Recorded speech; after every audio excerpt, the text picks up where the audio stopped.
Every 66 seconds, another senior in this country is told they have dementia. By the time this video ends, 20 more families will have heard those words. And for some of them, the cause was never their age. It was a bottle sitting on the bathroom shelf that they were promised was safe. I'm Dr. William. After 15 years of practice, I've watched this exact picture play out more times than I can count. Someone who is sharp their whole life starts losing the thread. Names, appointments, the drive home they've made 1,000 times, and everyone around them calls it getting old. It wasn't. It was a medication. One almost nobody thinks to question because a doctor prescribed it and a pharmacy filled it. Here is what the newer research keeps showing. One ordinary, everyday class of drug can pull your memory and your learning down hard inside a single year, and most people taking it have no idea it is happening. Today, I am walking you through the 9 medications most closely tied to rapid memory loss. Count it down from the ones that get quietly overlooked to the one I consider the most destructive of all. Watch for number 3. It is handed to millions of seniors for something that sounds completely harmless, and it may be shrinking the memory centers of your brain right now without a single warning sign. Before we start, tell me in the comments how old you are and which medications you take every day. I read them, and the age of this audience shapes what I cover next.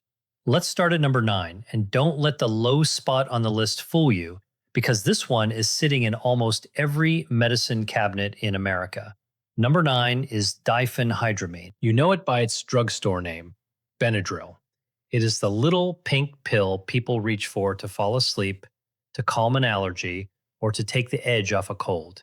It costs a few dollars, it sits on an open shelf, and most people assume that because nobody needs a prescription for it, it must be gentle.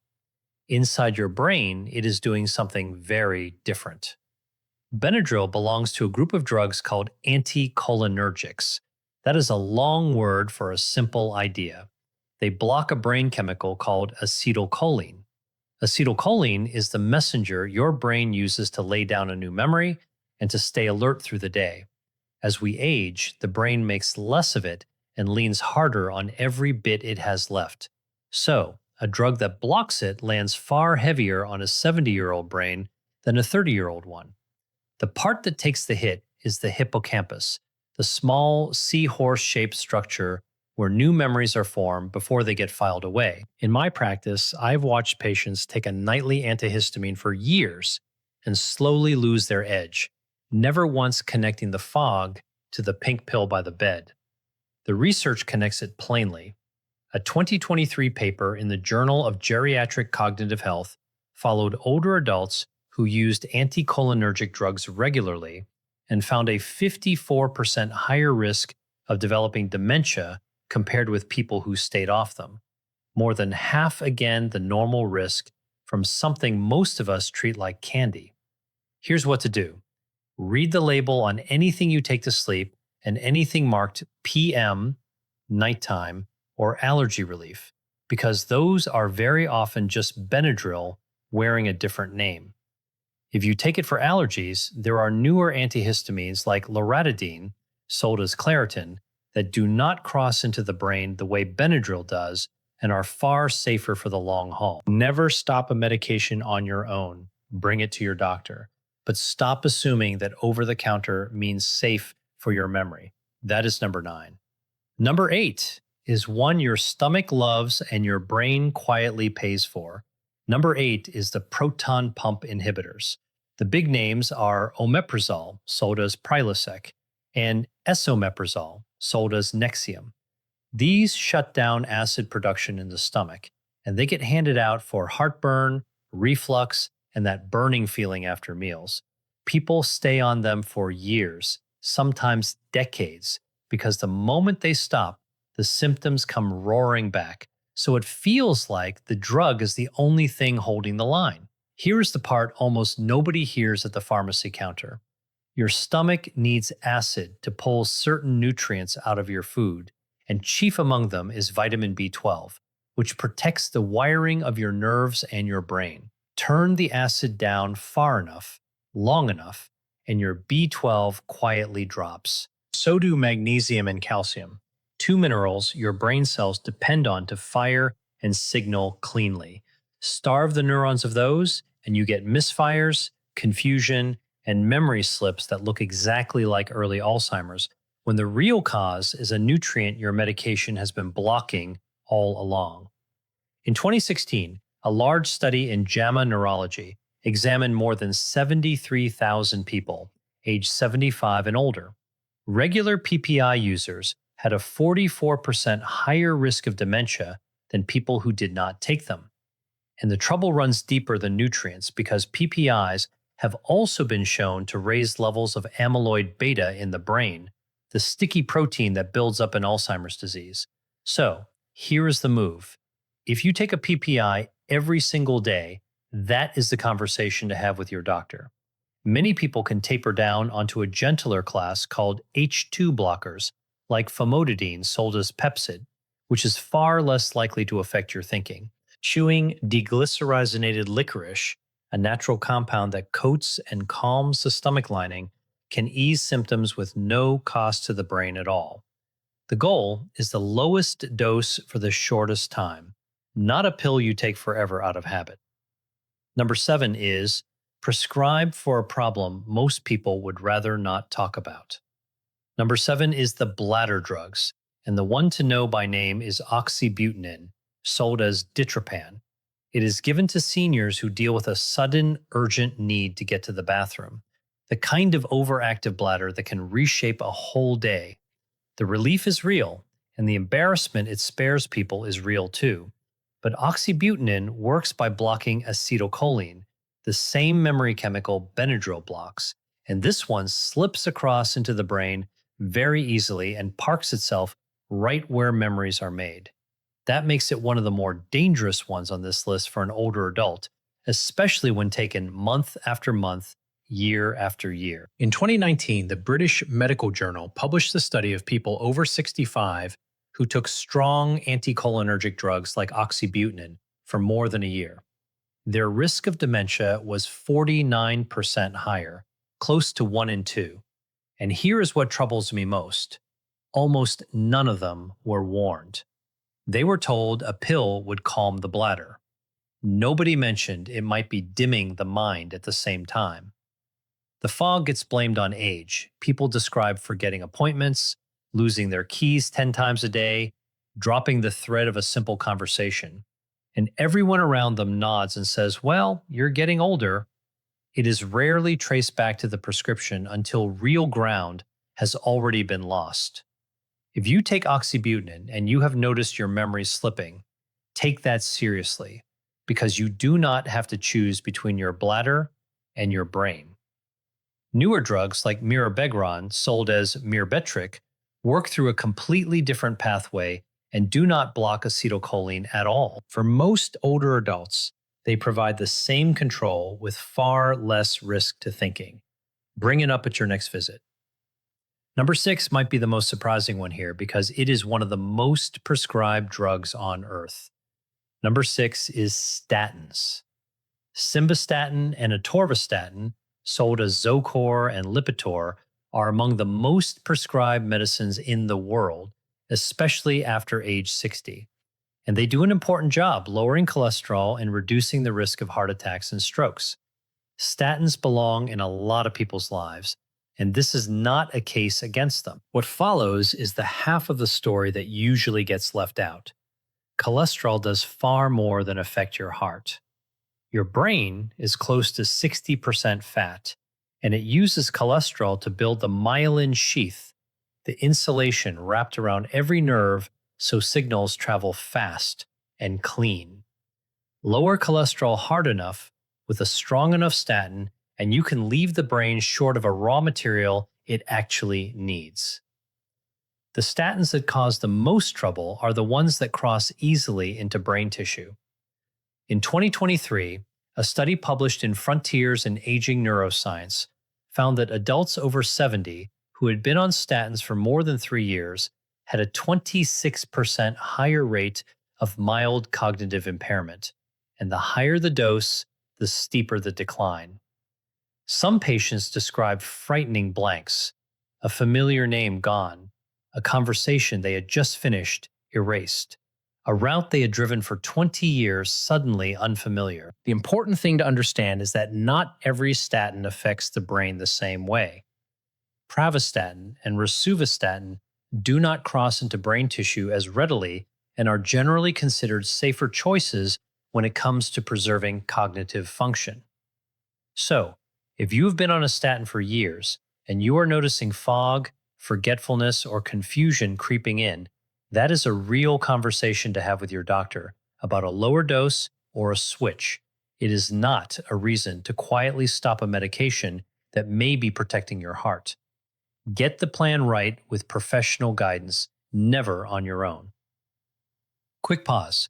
If this is helping connect the dots for you, take 1 second and tap that like button. It genuinely helps this information reach more seniors who need to hear it. And while you are down there, tell me how many prescriptions you are taking right now. I read every comment. All right, back to the countdown. Number 5.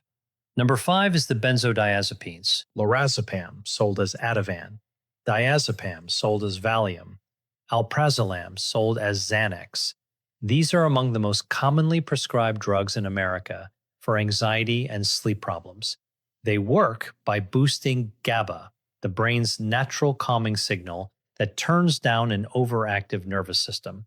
At first, they can feel like a rescue. The panic eases, the racing thoughts slow down, sleep finally comes. But over time, the picture begins to change. A 2022 study published in the British Medical Journal followed more than 8,000 seniors for 6 years and found that those who used benzodiazepines for longer than 3 months had a 51% higher risk of developing Alzheimer's disease. The longer-acting medications, such as diazepam, appeared to be even more problematic because they remain in the body longer and accumulate in fatty tissues, including the brain. What these medications do is create a slow chemical sedation of the entire brain. Learning becomes slower. Mental flexibility decreases. Many people describe a sense of emotional flatness, as if they are moving through a fog and no longer feel entirely like themselves. The cruelest part is the exit. If a benzodiazepine is stopped abruptly, anxiety and insomnia often return with even greater intensity, accompanied by agitation that can become genuinely dangerous. That makes the medication feel indispensable at precisely the moment it may be causing the greatest harm. So here is the rule, and it matters. If you have been taking a benzodiazepine for more than a few weeks, do not stop suddenly because doing so can be life-threatening. Work closely with your doctor to taper the medication gradually over weeks or even months. There are gentler alternatives. Buspirone, for example, can help with anxiety without causing sedation or mental clouding. There are also specialized forms of talk therapy designed for insomnia and anxiety that can restore calm without the cognitive cost. Now let's move to number 4. Number 4 is a single medication prescribed for 3 different problems, and it carries one of the heaviest hidden burdens on this list. Number 4 is amitriptyline, sold as Elavil. It is an older antidepressant that is still widely prescribed today for nerve pain, sleep difficulties, and even migraine prevention. That versatility is exactly why it became so widespread. It looks like a medication that can do everything, but beneath the surface, it is one of the most powerful anticholinergic drugs still in common use. That means it strongly blocks acetylcholine, the very chemical your neurons rely on to communicate with one another and to store new memories. It blocks acetylcholine so aggressively that with long-term use, memory problems stop being a rare side effect and begin to resemble an expected outcome. In 2015, a large study published in JAMA Internal Medicine followed more than 3,400 adults aged 65 and older. Those with the highest cumulative exposure to anticholinergic drugs, such as amitriptyline, over a 10-year period had a 54% greater risk of developing dementia. And almost none of them were ever told that the medication could do that. They were given it for sleep or for pain, then gradually noticed words disappearing, memory becoming thinner, concentration weakening, and they simply assumed it was part of getting older. It does not even require a high dose. A small nightly dose taken for years can quietly erode cognitive function without any obvious warning signs until the loss becomes significant. If you or someone you love takes amitriptyline, that is a conversation worth having soon. For nerve pain, options such as duloxetine or gabapentin may provide similar relief without the same anticholinergic burden. For sleep, melatonin or very low dose of doxepin, which is considerably gentler on this chemical pathway, may serve as alternatives. And for mood disorders, newer antidepressants such as sertraline or escitalopram are generally considered much safer for the long-term health of the brain. Number 3 is the one I told you to watch for because it is prescribed to millions of people for something that sounds completely harmless. Number 3 is paroxetine, sold as Paxil. It is one of the most widely prescribed members of a family of antidepressants known as SSRIs, used for both depression and anxiety. On the surface, it appears to be a modern, gentle option, far kinder than many older psychiatric medications. But here is the detail that is rarely discussed.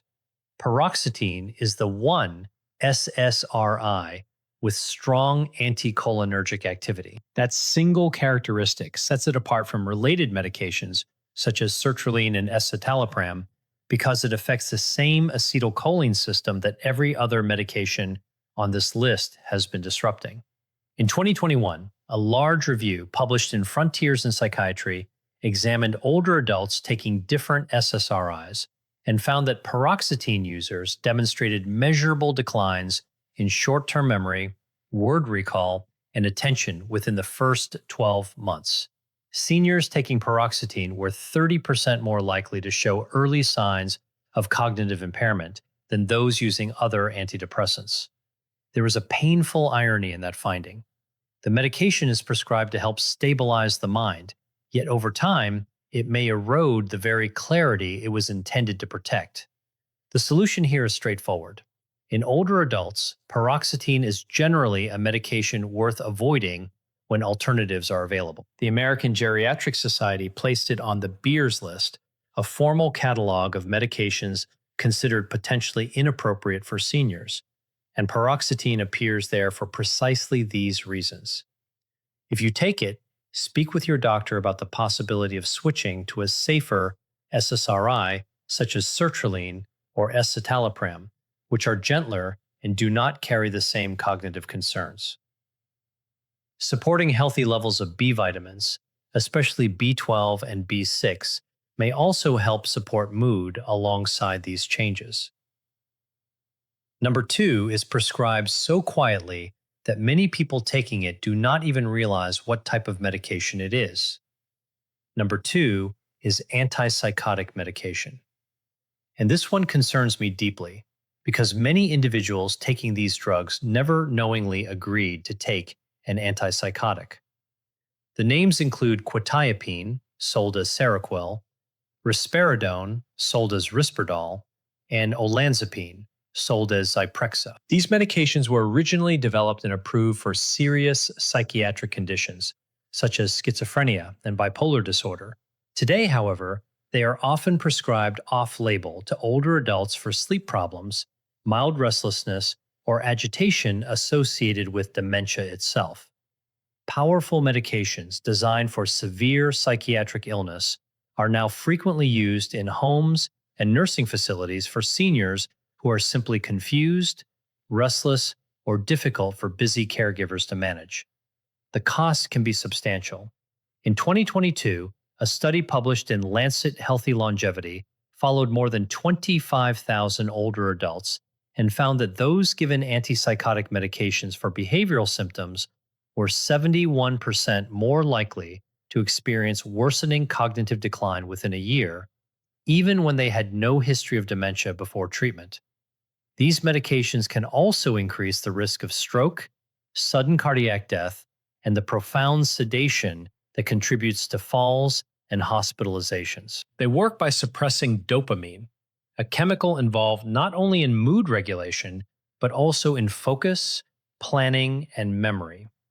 Reduce dopamine enough, and the brain becomes slower and less responsive. That is why some individuals taking these medications can appear dull, emotionally flat, or almost absent, while their families grieve the gradual disappearance of someone who is still physically present.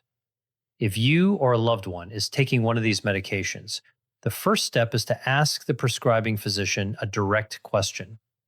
Why was this medication started? And is it truly necessary, or is it being used primarily for convenience?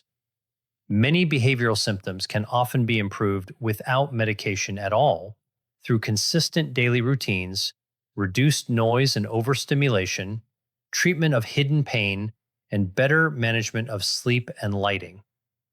When medication is genuinely required, the lowest effective dose for the shortest possible duration helps reduce harm. Far too often, families are never informed about what these medications can do to the brain. They watch a decline they believe is simply aging, when the true cause may be chemical. Now we arrive at number one. Number one is not a single medication at all, and it may be the biggest hidden driver behind every story I have discussed today. Number one is anticholinergic polypharmacy. It is the danger almost nobody talks about, and it may be one of the leading causes of medication-induced memory loss in older adults. You were probably expecting one final villain, one single worst pill. The reality is more subtle. The greatest danger often comes from the slow accumulation of multiple anticholinergic medications taken together while nobody calculates the total burden.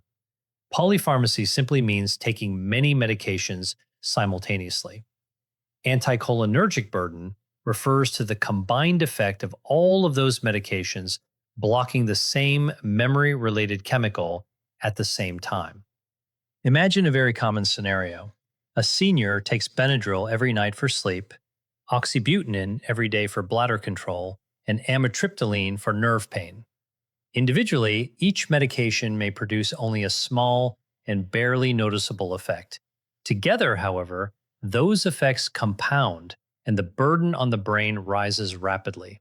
In 2022, a study published in Age and Aging tracked more than 280,000 older adults and found that those with the highest anticholinergic burden had a 120% higher risk of dementia within 10 years, more than double the risk, and the overwhelming majority had no idea they were taking anticholinergic medications at all. No one had ever explained it to them. When acetylcholine is blocked from several directions simultaneously, the brain does not simply slow down. Neurons can begin to weaken from underuse, connections may shrink, and the brain can settle into a quiet, underpowered state that looks remarkably similar to Alzheimer's disease during cognitive testing. Here is the hopeful part, and it is the reason I made this video. Medication-induced cognitive decline is often reversible when it is identified early. Reduce the burden, and many people regain clarity, energy, and memory within weeks or months. The brain is far more resilient than many people realize, but only when the source of harm is removed.